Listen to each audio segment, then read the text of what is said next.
Un buongiorno a tutti da Katie Radio, la voce di Rovigo, Rovigo in diretta. Siamo in collegamento con la dottoressa Tatiana Konechna. La dottoressa Tatiana Konechna è un medico di medicina generale, il cosiddetto medico di famiglia, quindi oberato di lavoro fino a qui e già per questo la ringraziamo. Inoltre i medici di base sono in prefestivo, quindi se in questo momento non rispondono, il perché è domani, cioè San Bellino e questo è un prefestivo. Buongiorno dottoressa Tatiana. Buongiorno a tutti.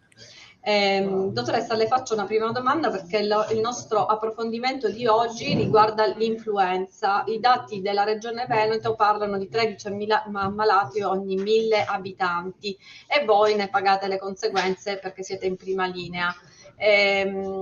Come sta già cambiando il vostro lavoro? Vedete la differenza, le telefonate che aumentano? Noi in questo momento stiamo combattendo moltissime sindromi che assomigliano all'influenza, tra cui anche aumento dei casi di Covid comunque che continua a essere presente e continua come sintomatologia a somigliare anche la sintomatologia influenzale. Oltre alla sindrome influenzale, che devo dire la verità, io in questo momento non ho i dati al riguardo, non ho nessuna comunicazione ufficiale che l'influenza è arrivata a Rovigo. Quindi magari quello che i vostri spettatori hanno potuto vedere sui mass media stamattina si riferisce a Milano, a Roma o qualche altra città. A Rovigo in questo momento noi non abbiamo visto un aumento di casi di influenza o comunque una comparsa importante. E quindi non siamo sicuri di poter definire questa come un'influenza di quelle che Esatto. ecco, non è stata ancora, come si dice, analizzata tecnicamente in Polesine, per quello che ne sapete voi. Questo non lo so, comunque a me non è arrivata nessuna comunicazione di comparsa di casi di influenza. Ecco, e questo Diciamo però comunicazione ufficiale. sì, è certo però che per esempio le classi sono decimate, vediamo i piccoli gruppi, le piccole comunità, le assenze cominciano a farsi sentire. Lei diceva appunto il Covid insieme all'influenza stanno picchiando duro. Ma Non influenza, comunque può essere raffreddamento. comunque sì, queste sindromi parainfluenzali che comunque sono spesso virali, possono essere decimati i gruppi di bambini, delle classi intere, però dire che è influenza secondo me è abbastanza difficile. Oltretutto a noi crea un grossissimo problema, noi stiamo ancora vaccinando, siamo in piena campagna vaccinale contro l'influenza. Questi dati che vengono dati dai mass media che è comparsa influenza un po' rovina il nostro lavoro perché moltissima gente comincia a pensare va bene, allora l'influenza è già arrivata, non vale la pena vaccinarsi, invece non è vero. È proprio adesso il momento di vaccinarsi e continuare con la prevenzione così come era programmata. Ah, benissimo, quindi era anche un appello ai nostri Esatto. ascoltatori a non sottovalutare i sintomi del raffreddore, della febbre che ci sono in questo momento, diciamo, dicendo già sono in qualche modo Esatto. coperto perché io l'influenza ce l'ho avuta. I sintomi che si mostrano di più in questo periodo, maggiormente in questo periodo, quali sono, dottoressa? Allora, noi vediamo molti attacchi febbrili. Qui vorrei fare un piccolo punto sulla situazione perché la febbre in realtà non è una malattia, la febbre è un sintomo che il nostro corpo sta combattendo qualche infezione. Oltretutto i virus, la gran parte dei virus respiratori, oltre 38 gradi vengono distrutti e quindi prendere subito dei farmaci per abbassare la febbre appena si ha un 37,2 di febbre è sbagliato e quindi faccio anche un appello a buon senso che la febbre viene considerata come tale superati i 38 gradi e comunque sopportare anche qualche decimo in più non fa male, almeno che insomma, se si tratta di una persona sana, non è un bambino con problemi di crisi convulsive da febbre, sicuramente va anche bene tenersela per qualche oretta prima di riempirsi di farmaci contro la febbre, perché è un importante stimolo del nostro sistema immunitario. Quindi Ovviamente la febbre è il primo sintomo. Abbiamo molte infiammazioni delle alte e delle basse vie respiratorie e anche molte gastroenteriti.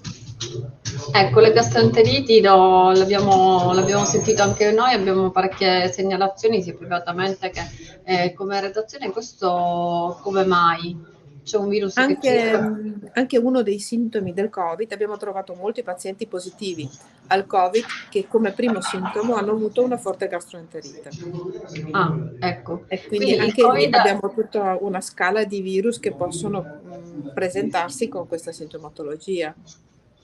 Di Covid noi ne parliamo molto meno rispetto a prima, dottoressa. Effettivamente non è che ce ne siamo dimenticati, è che un po' le misure sono calate, le mascherine non si utilizzano, ne avevamo tutti quanti un estremo bisogno, e non so se questo ricade poi alla fine sul vostro lavoro, sul lavoro delle corsie d'ospedale, non tanto perché non è più virulento, preoccupante come prima.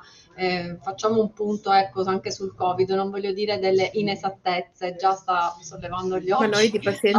noi di pazienti Covid positivi ne abbiamo ancora tanti. Quello che varia magari è il tempo di negativizzazione nei vari pazienti. Ci sono quelli che magari si negativizzano in 7-8 giorni, ci sono quelli che si portano Covid anche per una ventina di giorni, e quindi dipende molto dall'età, dal sistema immunitario, dalla situazione insomma dell'organismo, quello che è la durata e anche peso come sintomatologia Covid.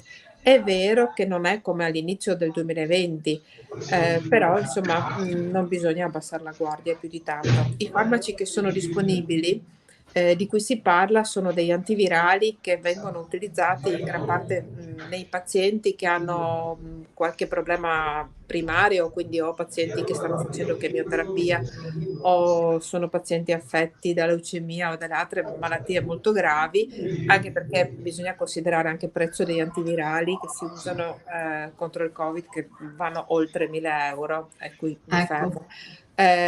Altre sostanze che si usano per curare Covid sono anticorpi monoclonali, che anche questi hanno prezzi molto molto importanti e vanno usati solo nell'ambiente protetto.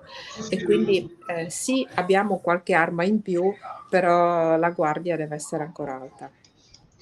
E allora le faccio l'ultima domanda, che poi è omnicomprensiva: se ci può dare delle indicazioni sia per i sintomi che noi consideriamo, diciamo, influenzali, di febbre, un po' di affaticamento respiratorio, che possono essere Covid compatibili, e sia in caso, diciamo, di Covid. E poi l'ultima domanda che le faccio è se lei invita alla vaccinazione sia per Covid che per l'influenza. Allora, i sintomi, sono in molti casi sovrapponibili, e quindi sicuramente l'unico modo per essere sicuri, nel fare la diagnosi è fare un tampone, anche quello rapido, insomma quello che ognuno può reperire. Se poi ovviamente si tratta di Covid, bisogna stare attenti e proteggere anche il resto della famiglia, ma anche se si tratta di influenza, perché non è piacevole prendersi l'influenza in tutta la famiglia. A riguardo della vaccinazione, io posso solo dire che io ho fatto la quarta dose e ho fatto anche il vaccino antinfluenzale, e sicuramente lo consiglio a tutti, perché avere un'arma in più, aiuta. Bene, benissimo, la ringrazio per il suo lavoro. Prego. Sappiamo benissimo, perché lo abbiamo scritto, che il lavoro è aumentato, sono aumentati anche gli assistiti, diciamo i medici poi più quotati sono ancora più oberati di lavoro. Per questo noi la salutiamo, la ringraziamo e buon Grazie a voi. pre-festivo. Ci tengo a Grazie. sottolineare, è cambiato, mi diceva, il numero della guardia cambierà presto. Allora, A- dal primo di dicembre cambierà il numero della guardia medica, che sarà un numero urbano, e cambierà ci sarà un numero unico per Rovigo e il centro Polesine, e poi ci saranno dei numeri diversi per Badia, Castelmassa, Lendinara, Occhiobello, Portotole, Adria, Portoviro e per la Guardia Turistica. E quindi è bene che dal 1° di dicembre siano informati tutte le persone che la Guardia Medica non è più il numero 118. Bene, quindi invitiamo i nostri ascoltatori a informarsi sul numero d'urgenza.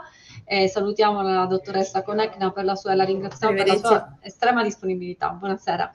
Buonasera.